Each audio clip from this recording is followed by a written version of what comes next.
እስኪ አንድ ጥያቄ ልንገራችሁ። ወንዶችን ነው የምጠይቀው። ይሄን ዓለማውያኑን ነው። እጇ እንደዚህ ያለ እንደዚህ ያለ፣ አይኗ እንደዚህ ያለ የጠፋ፣ አንገቷ ደግሞ እንደዚህ የተጣመመ፣ እግሯ የተወላገደ፣ ጆሮዋ የማይሰማ፣ አንደበቷ ስትናገር ጀጀጅ የምትል ሴትዮ መጣ አግባኝ ብትላችሁስ እሺ ትላላችሁ?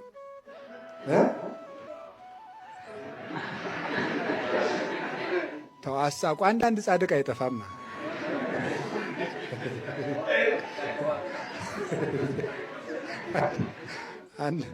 አንዳንድ ደግ ይጠፋል።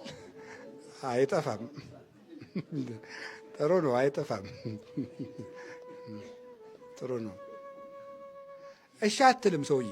ባለዳባም ከባለዳባ ባለካባም ከባለካባ ነው የሚሉት ሊቃውንት ሲተረጉሙ። ሰው መሰሉን ነው። እቁብ ሲገባ ከማኑ ጋር ነው? ከመሰሉ ጋር ነው። እስቲ 500 ብር ያዝና ከሚሊዮኔሮች ጋር እቁብ እንጠጣ እንዴት ነው በሏቸው እስኪ።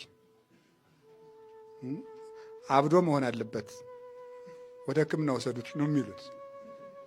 ማህበር እንጠጣ ምናምን ብትሉ ማለት ነው። ሰው ከትልቅ ሰው ጋር ወይ ከሚበልጠው ጋር ነው የሚኖረው፣ ወይ ከመሰለው ጋር ነው የሚኖረው። ሰው ከሚበልጠው ጋር የሚኖረውም እጠቀማለሁ ካለ ነው። ለመጠቀም ነው የሚኖረው።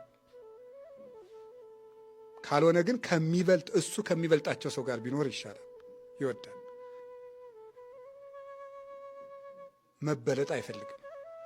እግዚአብሔር ግን ከማንም ጋር ይኖራል።